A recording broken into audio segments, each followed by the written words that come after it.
ከፌደራል መንግስቱ ለፋኖ ኃይሎች የሰላም ጥሪ ተልኳል። ማንም ያልጠበቀው ነገር ተከስቷል። ከ4 ኪሎ ፌደራል መንግስቱ የተላከው የሰላም ጥሪም በአቶ አረጋ ከበደና በማስረሻ ሰጤ መካከል የተደረገው የሰላም ስምምነትን የውሸት ነው ወይ ያስባለ ሆኗል።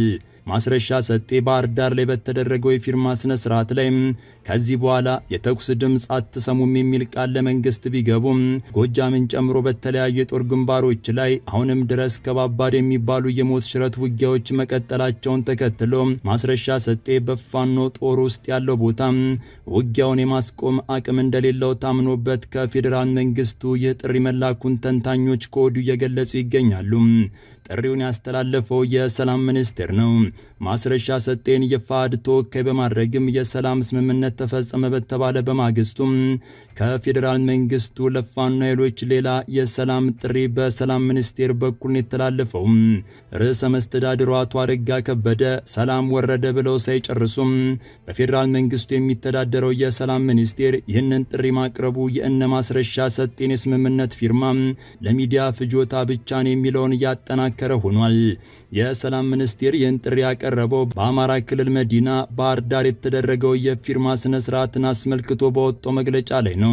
ፋኖ ኃይሎች ጥሪ በቀረበበት የሰላም ሚኒስቴር መግለጫ መንግስት ለገጠሙን ችግሮች ውይይትና ንግግሮችን ብቸኛ አማራጭ መንገድ መሆናቸውንና ለዚህም ቁርጠኛ መሆኑን በተደጋጋሚ አሳይቷል ብሏል።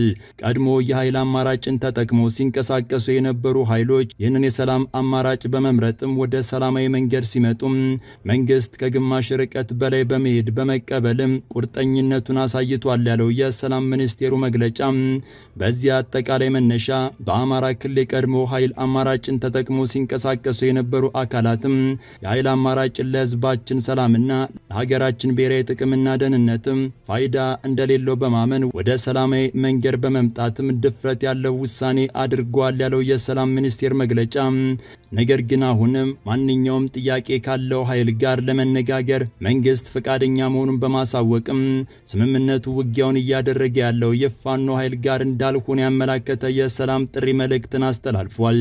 ከነ ማስረሻ ሰጤ ጋር የተደረገው ስምምነት ለብዙዎች ያልተዋጠ መሆኑን ደግሞ በመንግስታዊ ሚዲያዎችም ስምምነቱን አስመልክቶ በሚወጡ አዳዲስ ዘገባዎች ስር በአስተያየት መስጫ ሳጥን ውስጥም የሚቀርቡ ጥያቄዎችና አስተያየቶች ያመላክታሉ።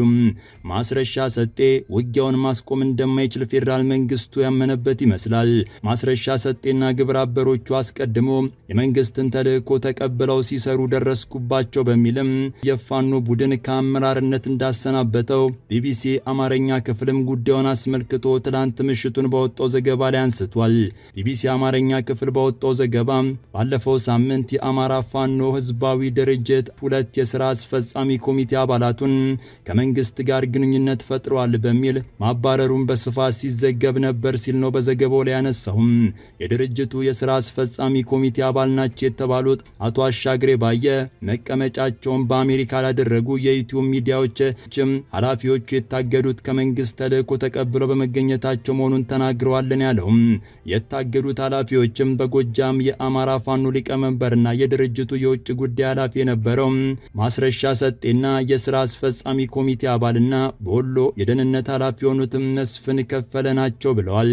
የተባረሩበትን ዋና ምክንያት ሲጠቅሱ ከመንግስት ጋር ግንኙነት መፍጠራቸውና ተልእኮ መቀበላቸው ስለተደረሰበት መሆኑን መናገራቸውን ቢቢሲ በዘገባው ላይ አስፍሯል። በግለሰቦቹ ላይ የተገኘባቸው ማስረጃ ይፋ ከሆነ በኋላ ከኛ ጠፍተዋል፣ የት እንዳሉ አናውቅም ሲሉም ከዩቲዩብ ገጹ ጋር ባደረጉት ቃለ ምልልስ ላይ አስቀድሞ መናገራቸውን ቢቢሲ አስታውሷል። በማስረሻ ሰጤና በአቶ አረጋ ከበደ መካከል የተደረገው የዘላቂ ሰላም ስምምነት የሚል ስም የተሰጠው ፊርማ ግን ከወዲሁ ገና ቀለሙ ሳይደርቅም በብዙዎች ዘንድ ተቀባይነት ማጣቱ እየተመላከተ ይገኛል። ይህ በእንዲህ ሳለ ከወደ መቀሌ ከባድ ዜና ተሰምቷል። በመቀሌ የተኩስና የፈንጂ ድምጽ መሰማቱን የጀርመን ድምጽ ዶች ቬለ አሳውቋል። ዶሽቃ የታጠቀው አርሚ 31 ጦር መቀሌ ገብቶ የፕሬዝዳንቱን ጽህፈት ቤት ከበባ ውስጥ ካስገባ በኋላ የጊዜ አስተዳደሩ ፕሬዝዳንት ሌተናንት ጀነራል ታደሰ ወረደን ግን እስካሁን የዘገባ እስከተጠናቀረበት ሰዓት ድረስም በአይን አዩዋቸው የሚል ጠፍቷል። ጀነራሉ የት ናቸው የሚል ትልቅ ጥያቄ ሲነሳ ምሽቱን የተኩስ ድምጽ መሰማቱ መሰማቱን ከወደ መቀሌ የወጡ መረጃዎች ይጠቁማሉ። የጀርመን ድምጽ ራዲዮ ዶይቼ ቬለ ስማቸው እንዲጠቀስም ሆነ ድምጻቸው ተቀድቶ እንዳይሰራጭ የጠየቁ የመቀሌ ምንጮቹ እንደተናገሩት ከሆነ ትላንት ሐሙስ ዳር 25 ቀን 2018 ዓ.ም ከምሽቱ 3 ሰዓት ገደማ ላይ የተኩስና የፈንጂ ድምጽ መስማታቸውን እንዲሁም አሁንም ድረስ የአርሚው ሰራዊትም የፕሬዝዳንቱን ጽህፈት ቤት ድምጽ ወያኔና የትግራይ ቴሌቪዥን ጣቢያን በከበባ ውስጥ በማስገባትም እንቅስቃሴ መቆጣጠራቸውን ገልጿል። በመቀሌ እየተፈጸመ ያለውን ሁነት በቅርበት እየተከታተሉ መሆኑን የተናገሩት እነዚሁ የጀርመን ድምጽ ዶይቼ ቬለ የመቀሌ መረጃ ምንጮቹም የወታደራዊ እንቅስቃሴው መዳረሻ ከወታደሮቹም የደሞዝ ጥያቄ በላይ ነው ይላሉ። እንደ አስተያየት ሰጪው በጥቂት ወታደራዊ አዛዦች የሚመራው ይኸው ኃይል በክልሉ ፕሬዝዳንት ጀነራል ታደሰ ወረደ ላይ ጫና በማሳደር ለጊዜው መግለጽ የማይፈልጉትን ፍላጎት ለማሳካት ያለመ ሳይሆን እንዳልቀረም ለዶይቼ ቬለ ተናግረዋል። የሆነው ሆኖ ትላንት መቀሌን ለከፍተኛ ውጥረት የዳረጋት ወታደራዊ እንቅስቃሴም ህዝቡን ተስፋ ወደ ማስቆረጥ የስጋት ደረጃ እንደደረሰ ነው ነዋሪዎች የተናገሩትም። ነዋሪው መስጋት ራሱ አቁሟል መሰለኝ፣ ሰልችቶታል መሰል በመሪዎቹ ዙሪያ ያለው እሰጣ ገባ አንዳንዴ ሰለቻል መሰል ያሉትም እኚሁ የመረጃ ምንጭም ሰልችቶናል፣ እሱ በጣም ያሰጋል፣ ምን መሰለ በቃ ያሰጋል፣ ያው ድሮ መንግስት አልባን ያለው ህዝቡ አሁን ደግሞ የባሰ እንደዚያ መንግስት አልባን ሆናለን፣ ወደ ከፋ ችግር እንወድቃለን የሚል ስጋት አለ ያሉት እኚሁ የመረጃ ምንጭም መሃል መቀሌ ላይ ከባድ የፈንጂ ድምጽ መስማታቸውን ተናግረዋል። ዶይቼ ቬለ ባወጣው ዘገባ ከሆነም ስጋቶች አሉ። መቀሌ ከተማ ላይ ከማለዳ ጀምሮ ሲያብጥ በዋለው ውጥረትም ከወታደራዊ እንቅስቃሴ በተጨማሪም የቦምብ ፍንዳታና የተኩስ ድምጾች መስማታቸውን ዶይቼ ቬለ ከነዋሪዎች አረጋግጫለሁ ብሏል። የከተማው የጸጥታ ባለስልጣናትም እየሆነ ባለው ጉዳይ መልስ ይሰጡ ዘንድ ለከተማዋ የሰላምና ጸጥታ ጽህፈት ቤት ኃላፊ አቶ ረዳኝ ፍስሐ ጋር የደወለው ዶይቼ ቬለ እንዳልተሳካለትና ምላሽ እንዳላገኘ አሳውቋል። የክልሉ ፕሬዝዳንት በታጣቂዎቹ ቁጥጥር ስር መዋልና የፕሬዝዳንቱ ጣፈንታን በተመለከተም የክልሉ የኮሙኒኬሽን ቢሮ ኃላፊ ለሆኑትም ወይዘሮ ሸዊት አዲሱ መልስ እንዲሰጡ ቢደወልላቸውም ስብሰባ ላይ ነኝ የሚል ምላሽ መስጠታቸውን ዶይቼ ቬለ አስፈሯል። ጊዜያዊውን አስተዳደር የመምራት ኃላፊነትን ከአቶ ጌታቸው ረዳ ከተረከቡ 8 ወራት ገደማ ያስቆጠሩት የጦር መኮንኑም ቁልፍ የሰላምና የጦርነት ጥያቄ ያሏቸው ሁለቱ ጉዳዮችም በሰላማዊና ፖለቲካዊ መንገድ ልባት ማግኘት የሚችልና የሚገባው መሆናቸውን ተናግረዋል። በኢትዮጵያ ፌደራል መንግስትና በህወሓት መካከል የተፈጠረው ግጭትን የማቆም ስምምነት እንዳይፈርስም ጊዜ አስተዳደሩ የሚጠብቀው እንደሆነ ተናግረዋል።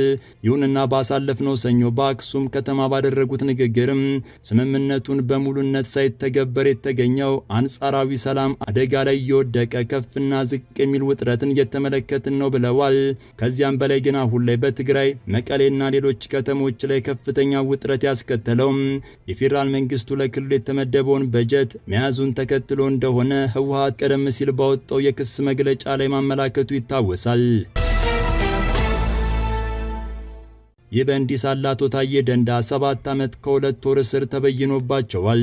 የቀድሞው የሰላም ሚኒስትር ዴኤታና የኦሮሚያ ምክር ቤት አባል የሆኑት አቶ ታዬ ደንዳ ጥፋተኛ በተባሉበት ክስ የ7 ዓመት ከ2 ወር እስር ተፈርዶባቸዋል።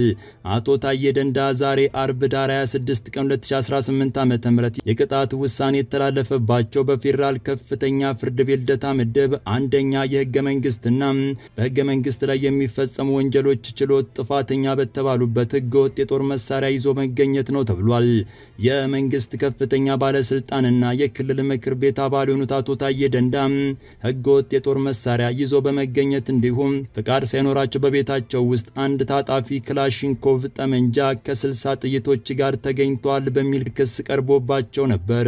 የአቶ ታዬ ጠበቃ መስማት የነበረባቸው 3 የመከላከያ ምስክሮች ነበሩ። እነርሱ ሳይሰሙ ቀርተዋል። የፍርድ ቤቱን ውሳኔ እናከብራለን፣ ግን ቅሬታዎች አሉን ሲሉ ለቢቢሲ አፋን ኦሮሞ ተናግረዋል። አቃቤ ህግና ተከሳሹ አቶ ታዬ ደንዳ ከቤታቸው በተገኘ ህገወጥ የጦር መሳሪያ ክስ ላይ ሲከራከሩ የቆዩ ሲሆን በክርክሩ ወቅትም አቃቤ ህግ 2 ምስክሮችን አቅርቦ አስመስክሯል። አቶ ታዬ ፌደራል ፖሊስ ምክትል ኮሚሽነር መላኩ ፈንታን ጠባቂዎቻቸው መልቀቃቸውን በመጥቀስም የደህንነት ስጋቶች ስላለባቸው መሳሪያ እንዲሰጣቸው መጠየቃቸውን ለፍርድ ቤቱ ገልጸው ኮሚሽነሩ መሳሪያ ይሰጠኝ የሚለውን ለጠቅላይ ሚኒስትሩ ሚኒስትር ጽሕፈት ቤት ደብዳቤ እንዲጽፉ እንደነገራቸው ገልጸዋል። ከዚያም በወቅቱ የሰላም ሚኒስትር የነበሩትና አሁን በአሜሪካ የኢትዮጵያ አምባሳደር የሆኑትም አቶ ብናልፍ አንዱዓለም ደብዳቤ እንዲጽፉላቸው መጠየቃቸውን ለችሎት አስረድተዋል። ይሁን እንጂ ደብዳቤ ከመጻፍ ይልቅም በቃል ይሻላል ተብሎ የሚፈልጉት የጦር መሳሪያ እንዲታጠቁ ከስምምነት ላይ መድረሳቸውን ተናግረዋል። በዚህ መሰረትም በ2015 አንድ ክላሽ ጥይቶችን ከያዘ 2 ካዝና ጋር ከግለሰብ ተቀብለው መውሰዳቸውን ይህም ፈቃድ ሳይወጣለት በቁጥጥር ስር መዋላቸውን ተናግረዋል።